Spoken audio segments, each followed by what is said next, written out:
नमस्कार दोस्तों, कैसे हैं आप लोग। वैसे आज 11 सितंबर 2021 को द हिंदू आया नहीं है। आप देख सकते हैं no pages found for this day. कल शायद फेस्टिवल था, उसके लिए आज द हिंदू पब्लिश नहीं हुआ है। लेकिन मैंने इंडियन एक्सप्रेस खोल के कुछ 3 आर्टिकल्स को आपके लिए शॉर्टलिस्ट किया है, जो कि मैं आपके साथ यहाँ पे डिस्कस करूंगा। वैसे तो इंडियन एक्सप्रेस में भी कोई बहुत ज़्यादा यूनिक आर्टिकल्स नहीं दिखे मुझे। ज़्यादातर टॉपिक्स को मैंने करंट अफेयर्स में और ओवरऑल द हिंदू के एडिटोरियल में डिस्कस किया है।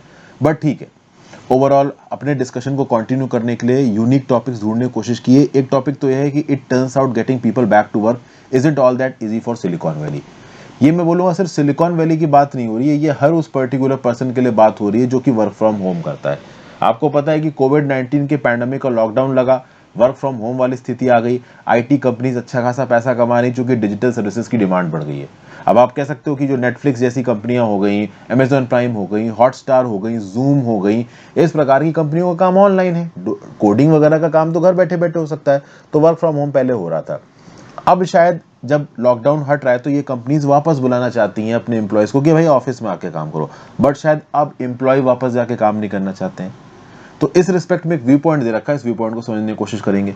फिर एक आर्टिकल है war on drugs in the north east. मैं आपको पहले ही बता दूं, ये जो पर्टिकुलर आर्टिकल है ये एक बीजेपी के एमपी ने लिखा है। तो यहाँ पे बीजेपी की तारीफ और कांग्रेस की बुराई की गई है। बट नॉर्थ ईस्ट की जो ड्रग ट्रैफिकिंग की प्रॉब्लम है, इस प्रॉब्लम को यहाँ पे आइडेंटिफाई करने की कोशिश की गई है। तो ओवरऑल इस आर्टिकल को डिस्कस करेंगे।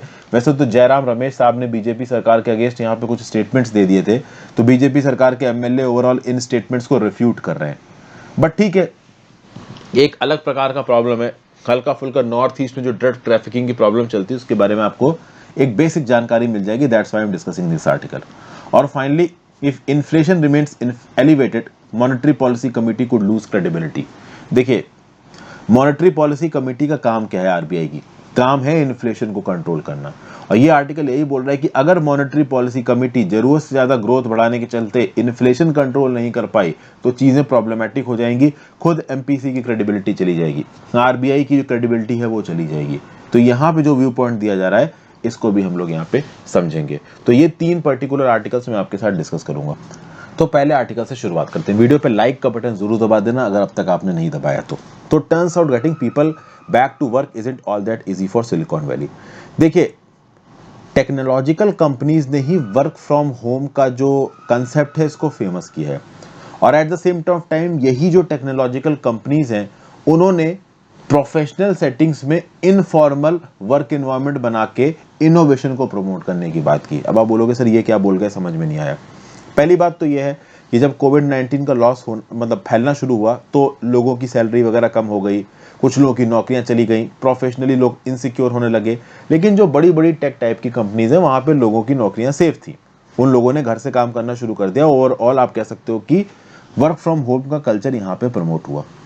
लोग घर में ट्रैप थे और ट्रैप से ही काम कर रहे थे। लेकिन टेक कंपनीज घाटे में नहीं गई।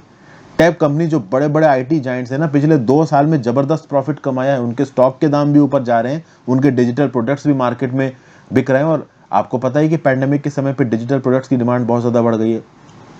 थोड़ी बहुत एचआर की प्रॉब्लम हुई उनको, क्योंकि एचआर का काम घर बैठे बैठे नहीं हो सकता। एचआर के लिए भाई ऑफिस आना पड़ेगा। एचआर क्या करता है, तो भैया लोगों का प्रोफेशनल मैनेजमेंट करना, किसी इंप्लॉय को कोई इशू है तो उस इशू को देख लिया। तो इस प्रकार के जो मिसलेनियस टाइप के काम है वो एचआर करता है। बाकी टेक्निकल काम होते हैं कंपनी के अंदर। तो पहले जो सिलिकॉन वैली का टेम्पलेट था कि लोग घर से ऑफिस जाते थे, ऑफिस में जाके काम करते थे, अब क्या हो गया है, वो टेम्पलेट कोविड-19 के बाद वो वर्क फ्रॉम होम में बदल गया है। अब जो कुछ कंपनियां हैं वो वर्क फ्रॉम होम को फिर से ऑफिस वर्क में बदलना चाहती हैं। जैसे फॉर एग्जांपल जूम कंपनी की बात कर लो, तो अब ऑब्वियस सी बात है, जूम कंपनी ने अभी नियम कानून निकाला है कि हाइब्रिड मॉडल में काम करेंगे। ठीक है भाई, इंप्लॉयज वर्क फ्रॉम होम भी कर सकते हैं और कुछ हद तक उनको ऑफिस भी आना पड़ेगा। गूगल फेसबुक भी इंप्लॉयज को वापस बुलाना चाहते हैं। अब यहाँ पे जो मैंने आपको दूसरा पॉइंट बताया था, दूसरा पॉइंट क्या कि गूगल और फेसबुक के अगर आप ऑफिसेज में जाओगे तो इनके ऑफिसेज में बड़ा ही प्रोफेशनल एनवायरनमेंट बनाया गया है। अगर आपने बड़े बड़े व्लॉगर्स के चैनल देखे हों तो ये जो गूगल का ऑफिस है यूएस में, वहां पे जब जाते हैं तो कहते हैं ना कि बड़ा इनोवेटिव सा एटमॉस्फेयर बना के रखा है। इंप्लॉयज यहाँ पे आए, एक दूसरे के साथ इनफॉर्मली वो इंटरैक्ट करें, अपने इनफॉर्मल इंटरैक्शन के थ्रू वो आइडिया शेयर करें और उस आइडिया से इनोवेशन आएगा। तो क्या है कि भाई प्रोफेशनल सेटिंग्स में इनफॉर्मल इंटरैक्शन। तो प्रोफेशनल सेटिंग क्या है, तो एक ऑफिस हो गया। और इसमें इनफॉर्मल इंटरेक्शन, तो एक एम्प्लॉय 3-4 एम्प्लॉय जा रहे हैं कैजुअल्स पहन के, वो ऑफिस पहुंचे, वहां पे बैठ के काम कर रहे हैं कैजुअली अपना, और उस काम करते वक्त उनके लिए बहुत सारे रिक्रिएशन, तो भाई सोने का कमरा बना रखा है, टीटी रूम बना रखा है, ओवरऑल इनोवेशन के लिए बहुत सारी चीजें बना रखी हैं। और इस प्रकार के एनवायरनमेंट में एक पर्टिकुलर एम्प्लॉय की इनेट कैपेबिलिटी बाहर निकल के आएगी, तो वो काफी सारा इनोवेशन कर सकता है, काफी सारे नए आइडियाज दे सकता है। लेकिन अब इस प्रकार की चीजें हो गई बंद, क्योंकि लोग अब हो गए घर में बंद। अब लोगों को पिछले 1.5 साल में आदत पड़ चुकी है कि वो घर में रह के काम करना पसंद कर रहे हैं, वो ऑफिस नहीं जाना चाह रहे हैं, क्योंकि ऑफिस जाने आने में भाई कम्यूटेशन करना पड़ता है, कम्यूटेशन में लगता है समय और खर्चा। खर्चा चलो हटा दे, समय एक बहुत इंपॉर्टेंट चीज होती है, और अब वो समय लोग खर्च करना नहीं चाहते हैं। लोगों को लगता है कि उस समय को हम उन्हें काम में इस्तेमाल कर लें, ऑफिस के या अपने घर के कामों में इस्तेमाल कर लें। तो अब ये जो ऑफिस ब्रीड्स इनोवेशन वाला कंसेप्ट था ना गूगल फेसबुक का, कि आप ऑफिस आओ और ऑफिस में आके इनोवेशन को ब्रीड करो, अब उसको ज्यादा टेकर्स नहीं है, लोग घर पे रह के काम करना शुरू कर रहे हैं। तो न्यू नॉर्मल जो था आपका कि भाई वर्क फ्रॉम होम, अब ये परमानेंट नॉर्मल बनता नजर आ रहा है।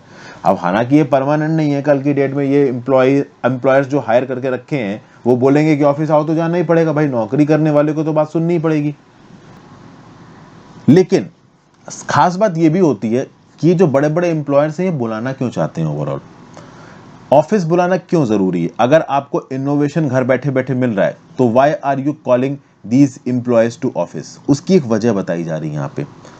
वजह यह है कि देखिए, फर्स्ट ऑफ ऑल ये कंपनियां घर से काम करवा के पैसा बचा सकती हैं। मान लो कोई एक बड़ी आईटी फर्म है, गूगल जैसी, इन्फोसिस जैसी, इन्होंने क्या किया कि एम्प्लॉय से बोला तुम घर पे बैठ के काम करो। अभी एम्प्लॉय घर में बैठा है तो घर पे वो अपना खाना खा रहा है, पहले ऑफिस आता तो कैंटीन कूपन मिलता था उसको, वो घर पे बैठा है तो अपने घर के इलेक्ट्रिसिटी कनेक्शन का इस्तेमाल कर रहा है, ओवरऑल उसको आने जाने का खर्चा नहीं देना कंपनी को, तो ये सारे एक्सपेंसेस कंपनी के कम हो रहे हैं, तो कंपनी अपनी अच्छी खासी कॉस्ट बचा सकती है। तो फिर क्यों कंपनी वाले इनको ऑफिस बुला रहे हैं? तो सोशल मैनेजर्स का ये बोलना है, और खासकर ऑफिस बुला रहे हैं डेल्टा वेरिएंट के समय पे, क्योंकि डेल्टा वेरिएंट के समय पे एम्प्लॉयज वापस नहीं जाना चाहते हैं, और आगे आने वाले समय में डेल्टा वेरिएंट के बजाय और भी बहुत वैसे वेरिएंट्स आ जाएंगे, म्यू वेरिएंट सुन रहे होंगे आप, ठीक है ना? तो वेरिएंट तो आप आगे और निकल के आने, तो कोविड की प्रॉब्लम कहीं नहीं जाने वाली है। तो इन सब प्रॉब्लम्स के बावजूद, और खुद एम्प्लॉयज ऑफिस नहीं आना चाहते, उसके बावजूद भी सोशियोलॉजिस्ट का ये बोलना है कि जो बड़े बड़े मैनेजर्स हैं, बॉस हैं, ये ऑफिस इसलिए बुलाना चाहते हैं एम्प्लॉयज को, क्योंकि वो अपनी बॉसगिरी किस पे दिखाएंगे, वो अपनी बादशाहत किस पे दिखाएंगे, वो अपनी धौंस किस पे दिखाएंगे। जो मैनेजर्स है ना, मैनेजर्स बॉस तब बनेंगे जब उनके नीचे काम करने वाले लोग उनके सामने हैं। अभी क्या है, अभी भी मैनेजर बॉस है, लेकिन वो सारे के सारे इंस्ट्रक्शंस ऑनलाइन दे रहा है या फोन पे दे रहा है। एक बार ये ऑफिस की सेटिंग शुरू हो जाती है तो ओवरऑल उनके को एम्प्लॉयज, उनके जो जूनियर्स हैं उनके सामने रहेंगे, उनको वो ऑर्डर्स वगैरह दे सकते हैं, अपना काम वगैरह करवा सकते हैं। तो सोशल सेटिंग के अंदर ये बॉसगिरी दिखाना, मैनेजरशिप दिखाना, ये भी बहुत ज्यादा इंपॉर्टेंट हो जाता है।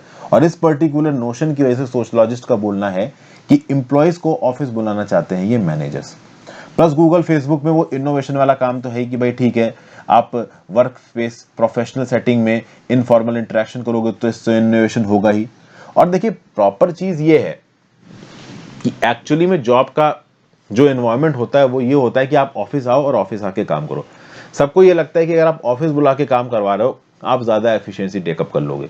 घर बैठे बैठे आदमी थोड़ा बहुत काम अवॉइड कर सकता है। हालांकि मैं बता दूं कि वर्क फ्रॉम होम में भी अच्छे खासों की कमर टूट गई है, उनके ऊपर इतना प्रेशर आया, इतना काम उनको करना पड़ा है ना, मतलब ऑफिस वालों ने तो ये तक डिमांड करी कि जो तुम्हारा आने जाने का समय बच रहा है उसमें भी काम करो, और लोगों ने किया भी है। बट बहुत सारे प्रोफेशनल सेटिंग्स में बोला जा रहा है कि अब ऑफिस वापस आइए। तो लेट्स सी ये चीजें कैसे इवॉल्व करती हैं। तो एक सोशियोलॉजिकल थॉट प्रोसेस था यहाँ पे कि भाई ऑफिस आना अब यहाँ पे जरूरी होने वाला है। कुछ इस प्रकार की चीजें इस आर्टिकल में बताई गई हूँ, कुछ खास नहीं था, ठीक है, हाँ एक डिस्कस कर लिया व्यू पॉइंट। अगला है war on drugs in north east. अगर आसाम और मिजोरम की बात, सॉरी आसाम और मणिपुर की बात की जाए, ये जो पर्टिकुलर आर्टिकल है इसको लिखा गया है मनहोन लूमो किकॉन ने। आई एम रियली सॉरी अगर मैं इसको गलत प्रोनाउंस कर रहा हूँ, very sorry for that, pronunciation मेरा सही नहीं है। तो ये जो पर्टिकुलर पर्सन है ये नेशनल स्पोक्स पर्सन है बीजेपी के, और एमएलए है नागालैंड से। अब ये जयराम रमेश साहब की बातों को काउंटर कर रहे हैं। पहले तो ये इंट्रोडक्शन दे रहे हैं कि नॉर्थ ईस्ट में जो ड्रग्स की प्रॉब्लम है उसको काफी हद तक दो स्टेट से खत्म कर दिया गया, आसाम से और मणिपुर से। इंट्रोडक्शन इनका काफी पॉलिटिकल है। इनका ये बोलना है कि देखिए अगर कोई पर्टिकुलर इंसान किसी पर्टिकुलर चीज़ में कुछ अच्छा करता है तो उसके अपोनेंट्स उसको नीचा दिखाने की कोशिश करते हैं, और इस हद तक नीचा दिखाने की कोशिश करते हैं कि वो सोसाइटी को तोड़ने लगें, यूथ की लाइफ को खतरे में डालने लगें। तो ये कह रहे हैं कि आसाम और मणिपुर में पहले जिस प्रकार की भी नारकोटिक्स डिस्ट्रीब्यूशन होता था, जिस प्रकार से भी नारकोटिक्स और ड्रग्स की ट्रैफिकिंग होती थी, उसको काफ़ी हद तक रोक दिया गया है। मणिपुर और आसाम ने बहुत सारे स्टेप्स लिए हैं, अपर्स, डाउनर्स, रिलैक्सर्स, जिस प्रकार के भी ड्रग्स मार्केट में बेचे खरीदे जाते थे उनको रोका है। वो ट्रैफिकर्स जो कि हीरोइन, मेटा मेफेटामाइंस और ओपियम और इस प्रकार के जो पार्टी ड्रग्स होते थे, इनके ऊपर एक रोक लगाई है। जितने पेन पिल्स और कफ सिरप को इलीगली नशा करने के लिए लिया जाता था, उनके ऊपर यहाँ पे रोक लगाई है। तो ये जो ऑथर है वो बोल रहा है कि बीजेपी की जो सरकार है आसाम मणिपुर ने, उसने ड्रग ट्रैफिकिंग को रोकने के लिए बहुत कुछ किया है। अब recently union minister, former union minister जो कि आपके कांग्रेस के एमपी हैं, जयराम रमेश साहब, इन्होंने एक एलिगेशन लगा दिया, इल्जाम लगा दिया बीजेपी पार्टी के ऊपर। इन्होंने इल्जाम लगा दिया बीजेपी पार्टी के ऊपर कि भाई बहुत ज्यादा फर्टिलाइजर सब्सिडी जा रही है नॉर्थ ईस्ट में, और मोस्ट प्रॉब्लम ये जो यूरिया की फर्टिलाइजर सब्सिडी जो कि जा रही है नॉर्थ ईस्ट के अंदर, ये पॉपी फार्मिंग में इस्तेमाल हो रही है। पॉपिंग आप कह सकते हो कि एक ड्रग का पौधा होता है, ओके। इस पॉपी फार्मिंग के थ्रू ही अफीम पैदा की जाती है। तो ये जो मिर्जापुर सीरियल में दिखाया गया ना कि अफीम की खेती, तो वो जो अफीम की खेती में जो पौधा होता है, इसको आप पॉपी बोलते हो। तो जयराम रमेश साहब का जो स्टेटमेंट था कि जो मणिपुर के हिली इलाके हैं वहां पे ज्यादा यूरिया का कंजम्पशन इसलिए हो गया है क्योंकि पॉपी फार्मिंग हो रही है। तो ये बीजेपी सरकार के ऊपर इल्जाम लगा रहे हैं कि भाई इनकी राज के अंदर पॉपी फार्मिंग की जा रही है। At the same point of time यहाँ पे जो एमएलए हैं नागालैंड के, वो ये बोल रहे हैं कि भाई इस प्रकार के स्टेटमेंट्स मणिपुर की सोसाइटी को अंदर से तोड़ सकते हैं, किसी एक पर्टिकुलर कम्युनिटी के ऊपर एक प्रकार का इल्जाम लगा सकते हैं। इस प्रकार के जो स्टेटमेंट्स है वो ट्रबल कॉज कर सकते हैं, सोशल अनरेस्ट कॉल कर सकते हैं। ये जो कांग्रेस है, इसका राज और इसकी जो पकड़ है वो मणिपुर में नीचे जा रही है, इसलिए ड्रग ट्रेक्स को लेकर उल्टा सीधा इल्जाम लगा रहे हैं। अपने राज के समय पे तो ड्रग ट्रेक्स को रोक नहीं पाए, अब यहाँ पे इल्जाम लगा रहे हैं। इस प्रकार की बातचीत कर रहे हैं ऑथर मतलब जो बीजेपी के एमएलए हैं। बीजेपी के एमएलए का यह बोलना है कि जो जयराम रमेश ने कहा है उसका उल्टी बात यहाँ पे यह है। एग्जाम्पल दे रहे हैं उखरुल डिस्ट्रिक्ट का। तो ये जो मणिपुर की उखरुल डिस्ट्रिक्ट है, यहाँ पे क्या है कि क्रॉपिंग इंटेंसिटी बहुत ज्यादा है, 162.5% है। क्रॉपिंग इंटेंसिटी क्या होती है? मतलब एक ही जमीन पे कितनी बार पौधे उगाए गए। आपको पता है 2 सीजन होते हैं, तो एक जमीन पे कुछ धान उगाई गई, उसके बाद अगले सीजन में उसी जमीन पे, तो पहले मान लो राबी में उगाई गई, फिर खरीफ में उगाई गई, फिर जायद में उगाई गई। तो मतलब अगर 1 यूनिट ऑफ जमीन है और उस 1 यूनिट ऑफ जमीन में खेती की गई है 1.625 टाइम्स, तो आप कह सकते हो कि 162% की यहाँ पे क्रॉपिंग इंटेंसिटी है। मतलब 100 यूनिट्स ऑफ लैंड में आपने 162.5 यूनिट्स, मतलब 100 यूनिट्स ऑफ लैंड में एक बार तो लगाया ही आपने धान, और उसके बाद उसकी हार्वेस्टिंग के बाद दूसरी बार भी धान लगा दिया। तो 162.5% की क्रॉपिंग इंटेंसिटी पाई जाती है उखरुल डिस्ट्रिक्ट में। और इस उखरुल डिस्ट्रिक्ट में पोटैटो उगाया जाता है, शुगर केन उगाया जाता है, ऑयल सीड उगाया जाता है, व्हीट उगाया जाता है, मेज उगाया जाता है। तो इसका क्या मतलब? इसका कहने का मतलब ये है कि ये बीजेपी बोल रहे हैं कि जयराम रमेश साहब बोल रहे हैं कि इतनी ज्यादा जो यूरिया यूज हो रही है मणिपुर के हिल्स में, इसलिए यूज हो रही है क्योंकि वहां पे पॉपी फार्मिंग हो रही है। जबकि बीजेपी का एमएलए उखरुल का एग्जाम्पल लेके बता रहा है कि पॉपी फार्मिंग नहीं हो रही भाई, पोटैटो, शुगर कीन, ऑयल सीड, व्हीट, मेज जैसी चीजें उगाई जा रही है, इसलिए यहाँ पे इतना यूरिया इस्तेमाल हो रहा है। प्लस यूरिया का इस्तेमाल यहाँ पे बहुत हद तक पैडी की क्रॉप को उगाने के लिए भी हो रहा है। और चूंकि यूरिया को यहाँ पे डिप्टी कमिश्नर्स और एग्रीकल्चर ऑफिसर्स के द्वारा डायरेक्टली डिस्ट्रीब्यूट किया जाता है, तो ये गवर्नमेंट ऑर्गेनाइजेशंस भी इस बात का ध्यान देते हैं कि पॉपी फार्मिंग ना की जाए। तो कुल मिला के यहाँ पे पॉपी फार्मिंग को लेके बीजेपी और कांग्रेस एक दूसरे के ऊपर इल्जाम लगा रहे हैं। जयराम रमेश साहब का यहाँ पे बोलना है कि अभी भी मणिपुर के अंदर इलीगली पॉपी फार्मिंग चल रही है और ड्रग ट्रेड चल रहा है, और मणिपुर के प्रशासन को सपोर्ट करते हुए यहाँ पे ओवरऑल जो ये एमएलए है नागालैंड के, वो ये बोल रहे हैं कि नहीं भाई ऐसा कुछ भी नहीं चल रहा है। जब तक कांग्रेस की सरकार थी वो यहाँ पे चीजों को ठीक नहीं कर पाए, और ओवरऑल अब आसाम और मणिपुर के जो सीएम हैं जो कि हिमंत बिस्व शर्मा और बीरेन्द्र सिंह हैं, इन्होंने काफी हद तक प्रॉब्लम्स को साफ किया है। कहाँ पे? नॉर्थ ईस्ट में। अच्छा, ये जो हीरोइन का ट्रेड है ये काफी खतरनाक होता है, क्योंकि ड्रग इंजेक्शन के समय पे क्या होता है, ड्रग्स कैसे लेते हैं लोग? इंजेक्शन से लेते हैं। तो इंजेक्शन में ड्रग भरा और इंजेक्शन को ठूस लिया। अब क्या करते हैं, वही इंजेक्शन सब लोग इस्तेमाल करते हैं, एक ने अपने में ठूसा, दूसरे ने अपने में ठूसा। तो इस इंजेक्शन को बार बार इस्तेमाल करने से लोगों के अंदर एचआईवी और हेपेटाइटिस भी कभी कभी फैल जाता है। तो कुल मिला के यहाँ पे इस पूरे के पूरे ड्रग ट्रैप को रोकने की जरूरत है, ऐसा यहाँ पे बोल रहे हैं ऑथर ने बोला है कि रिसेंटली आसाम में बहुत सारे केसेस पकड़े गए। 2 सितंबर को गुवाहाटी पुलिस ने 205 आप कह सकते हो सोप केसेस पकड़े, 2.5 किलो हीरोइन पकड़ी। 28 अगस्त को गुवाहाटी पुलिस ने 1.4 केजी हीरोइन पकड़ी जो कि 9 करोड़ की थी। फिर यहाँ पे ऑथर ये बोल रहे हैं कि भाई कांग्रेस के समय पे छोटे छोटे ड्रग डीलर्स पकड़े जाते थे, अब हम लोग बड़े ड्रग डीलर्स को पकड़ रहे हैं। आसाम और मणिपुर में स्मगलिंग रूट्स को बस्ट कर दिया गया है। हेमंत बिस्व शर्मा और बीरेन्द्र सिंह की तारीफ करते हुए बोल रहे हैं कि इन्होंने आसाम और मणिपुर में एक ऑर्गेनाइज तरीके से ड्रग ट्रैफिकिंग को दबाने की कोशिश की। अब ये भले कितनी भी तारीफ कर रहे हो और कांग्रेस की कितनी भी बुराई कर रहे हो, ये बात तो सच है कि कांग्रेस के रिजाइम में भी और बीजेपी की रिजाइम में भी नॉर्थ ईस्ट में ड्रग ट्रैफिकिंग हो रही है और सरकारें पूरी तरीके से ड्रग ट्रैफिकिंग को दबा नहीं पा रही। ड्रग ट्रैफिकिंग आपको पता है बहुत बड़ा मेनेस है, इसके साथ बीमारियां तो एसोसिएटेड हैं ही और इसके इल इफेक्ट्स आपको मालूम ही है। तो आज की डेट में भी आप कह सकते हो कि नॉर्थ ईस्ट इलाके में जो ड्रग ट्रैफिकिंग है वो रैम्पेंट है। जब भी कोई सरकार आती है वो इस बात को क्लेम करने लगती है कि हाँ भाई हमने ड्रग ट्रैफिकिंग खत्म कर दी, हाँ भाई हमने ड्रग ट्रैफिकिंग खत्म कर दी, बट पूरी तरीके से ड्रग ट्रैफिकिंग खत्म नहीं है। ये इस पर्टिकुलर कांग्रेस वर्सेस बीजेपी वाली डिबेट से आपको पता चल जाता है। तो जब भी अगर आपसे ड्रग ट्रैफिकिंग की बारे में कुछ पूछा जाए तो आप लिख सकते हो कि हाँ भाई हमारे नॉर्थ ईस्टर्न रीजन में पॉपी फार्मिंग एग्जिस्टेंट है और ओवरऑल वहां पे ड्रग ट्रेड चलता है। इसको रोकने की जरूरत है ऑर्गेनाइज तरीके से, लेकिन किसी भी पॉलिटिकल पार्टी के फेवर में अगेंस्ट में कोई बात मत लिखिएगा, क्योंकि ये पॉलिटिकल जो बॉसेस होते हैं वो आपस में एक दूसरे के साथ लड़ते रहते हैं। एक्चुअल में ग्राउंड लेवल में कंडीशन क्या है वो हम यहाँ पे बैठ के नहीं बता सकते। हो सकता है कि नॉर्थ ईस्ट के अंदर कोई बंदा बैठा हो तो उसको ये बात पता हो। अगर नॉर्थ ईस्ट से मेरी कोई वीडियो देख रहा है तो वो डेफिनेटली कमेंट करके बता सकता है, क्योंकि वहां पे जो लोग रह रहे हैं उन स्टेट्स में, आसाम में, मणिपुर में, नागालैंड में, उसके आसपास के स्टेट्स में, उनको ज्यादा आइडिया होगा कि ग्राउंड लेवल पे वहां पे ड्रग ट्रैफिकिंग के क्या हालात हैं। हम लोग यहाँ बैठ के नहीं बता सकते, हम लोग तो वही बोलेंगे ना जो न्यूज़पेपर्स में लिखा हुआ है, और अक्सर का न्यूज़पेपर्स में कितना सही कितना गलत होता है हमें मालूम नहीं है। तो लेट्स सी, आप में से कोई अगर इस बात को जानता है, कोई नॉर्थ ईस्ट से देख रहा हो तो डेफिनेटली कमेंट बॉक्स के थ्रू बताओ। नेक्स्ट बात करते हैं, inflation remains elevated, monetary policy committee could lose credibility, this must be avoided.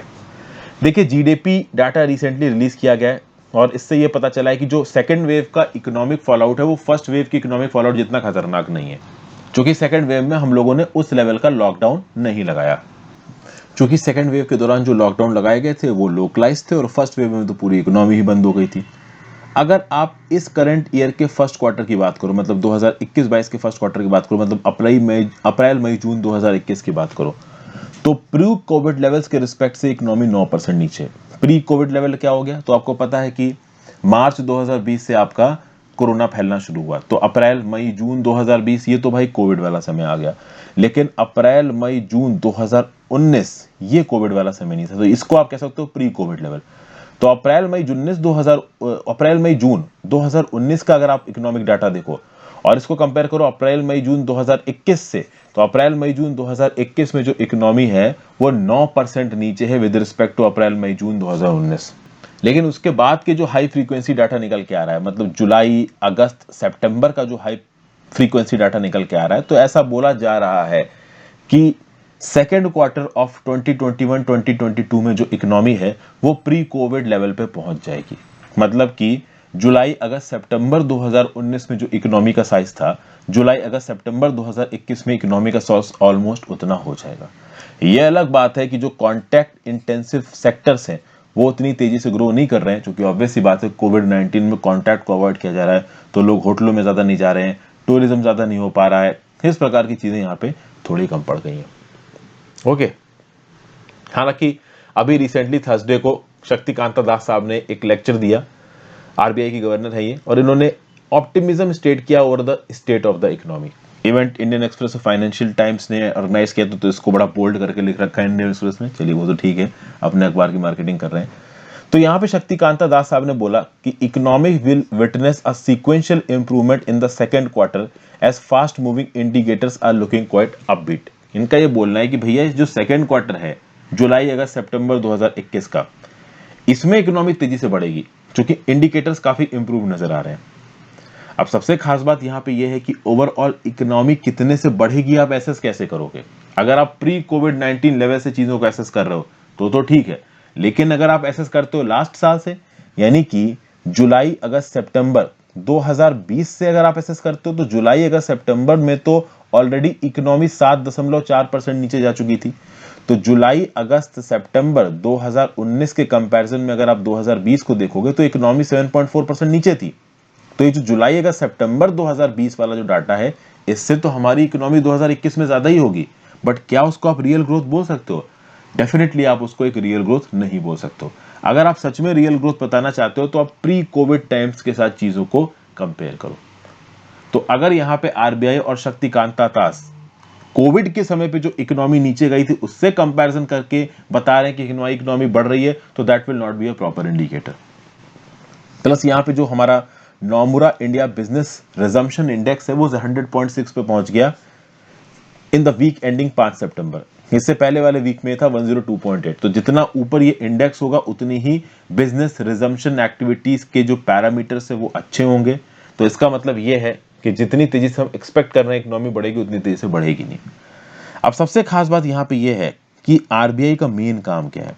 RBI का मेन काम है इन्फ्लेशन को कंट्रोल करना। आरबीआई इन्फ्लेशन फाइटिंग क्रेडेंशियल है, उसके इन्फ्लेशन कंट्रोल ऑर्गेनाइजेशन है। कहते हैं ना कि हमारे देश की मॉनेटरी पॉलिसी आरबीआई बनाता है, और मॉनेटरी पॉलिसी का सबसे पहला लॉजिक होता है कि आप महंगाई को कंट्रोल करो। और अगर महंगाई आरबीआई नहीं कंट्रोल कर पाई तो आरबीआई की पूरी जो क्रेडिबिलिटी है चली जाएगी। अब प्रॉब्लम ये है कि आरबीआई ने अभी भी एकोमोडेटिव स्टांस रख रखा है। अब आपको ये नहीं पता है कि एकोमोडेटिव स्टांस क्या होता है, तो आप मेरे रमेश सिंह इकोनॉमी के लेक्चर्स देखिए जाके, वहां पे मैंने डिटेल में समझाया what is accommodative stance. Accommodative stance का मतलब ये होता है कि अभी भी इंटरेस्ट रेट्स को कम रख रखा है ताकि मार्केट में लिक्विडिटी ज्यादा रहे, लोग ज्यादा इन्वेस्टमेंट करें, इकोनॉमी ज्यादा तेजी से ग्रो करें। लेकिन ये तब किया जाता है जब इन्फ्लेशन कम है, और हमारा इन्फ्लेशन ज्यादा चल रहा है। तो ज्यादा इन्फ्लेशन में अगर हम एकोमोडेटिव स्टांस रखते हैं तो और हाइपर इन्फ्लेशन की स्थिति आ सकती है, और इन्फ्लेशन लंबे समय तक एलिवेटेड और हायर लेवल पे रहेगा। और अगर ये हायर लेवल पे रहता है तो मॉनेटरी पॉलिसी कमेटी का काम, क्योंकि मॉनेटरी पॉलिसी कमेटी तो इन्फ्लेशन को रोकने के लिए बनाई गई है। तो यहां पे आरबीआई का बोलना है कि भाई ठीक है, हमने एकोमोडेटिव स्टांस इसलिए रखा है ताकि जो 2 से 6% की बैंड है इसके अंदर हम बने रहें, और ओवरऑल हम ग्रोथ पे भी ध्यान रखें। बट बात यह है कि हम लोग ऑलमोस्ट इसके अपर बैंड के आसपास में हैं। पिछले 1.5-2 साल से देखा जा रहा है कि जो इन्फ्लेशन है वो ऑलमोस्ट 6% के पास है। It is dangerously close to the upper limit. और एक लिमिट से ज्यादा अगर अपर लिमिट के पास आपका इन्फ्लेशन रहेगा, it is actually not good for the economy. क्योंकि इन्फ्लेशन टारगेटिंग फ्रेमवर्क में आपने एकोमोडेटिव स्टांस रख रखा है, इन्फ्लेशन ऑलरेडी 6% पे पहुंचा हुआ है। अब अगर आप और लंबे समय तक एकोमोडेटिव स्टांस रखोगे और कल की डेट में मान लो एकदम से इन्फ्लेशन बढ़ता है, तो तुरंत आप रेपो रेट बढ़ाकर इन्फ्लेशन को कंट्रोल नहीं कर पाओगे। ये इकोनॉमिक पैरामीटर्स एकदम से कंट्रोल में नहीं आते हैं। तो सरकारी प्रेशर के अंदर आरबीआई अगर इस एकोमोडेटिव स्टांस को पकड़ के रखती है तो लॉन्ग टर्म में खुद जो आरबीआई की क्रेडिबिलिटी है वो नीचे गिर सकती है। इसीलिए ये जो आरबीआई और मॉनेटरी पॉलिसी कमेटी को इसको अपना एकोमोडेटिव स्टांस बदलना चाहिए। कुछ इस प्रकार के इंडिकेशंस इस आर्टिकल में दिए जा रहे हैं। हालांकि आरबीआई और मॉनेटरी पॉलिसी कमेटी ने यह भी बोला है कि हम इन्फ्लेशन के साथ साथ ग्रोथ इंपल्सेस को भी देख रहे हैं। अभी वही बात आ गई ना, ग्रोथ इंपल्सेस मतलब इकोनॉमी का ग्रो करना। इकोनॉमी का ग्रो करना मतलब इकोनॉमी में ज्यादा इन्वेस्टमेंट आना। ज्यादा इन्वेस्टमेंट के लिए आपको इंटरेस्ट रेट कम रखना पड़ेगा, और इंटरेस्ट रेट कम रखना मतलब एकोमोडेटिव स्टांस, मतलब इकोनॉमी में इन्फ्लेशन बढ़ेगा। अभी आरबीआई का कोर काम है इन्फ्लेशन को कंट्रोल करना, ग्रोथ कोर काम है सरकार का, फाइनेंस फिस्कल पॉलिसी का। Fiscal policy is not the domain of RBI. हालांकि आरबीआई ग्रोथ देखता है। अगर आप आरबीआई के पैरामीटर्स देखोगे तो बहुत ब्रॉड पैरामीटर्स और ऑब्जेक्टिव्स हैं। तो ऐसा नहीं है कि ग्रोथ में आरबीआई कुछ नहीं करता है, लेकिन जो प्राइम काम है आरबीआई का वो है इन्फ्लेशन को कंट्रोल करना। और अगर यहाँ पे आरबीआई इन्फ्लेशन को कंट्रोल नहीं कर पाया तो लॉन्ग टर्म में ये अपनी सस्टेनेबिलिटी और क्रेडिबिलिटी खो देगा।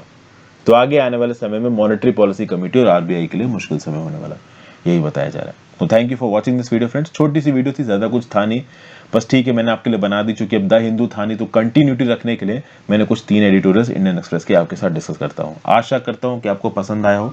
अगर वीडियो पसंद आई तो लाइक जरूर दबा दीजिएगा दोस्तों। चैनल को सब्सक्राइब कर लीजिए, नहीं किया है तो शेयर कर दीजिए, और हो सके तो ज्वाइन बटन दबाइए। आपके ज्वाइन बटन दबाने से खासा हेल्प होती है, तो please click the join button if possible. Instagram पे फॉलो कर लीजिए, टेलीग्राम ग्रुप ज्वाइन कर लीजिए। हर चीज का लिंक नीचे डिस्क्रिप्शन बॉक्स में दिया हुआ। Thank you so much for watching friends. Have a great day, goodbye, ध्यान रखिए अपना।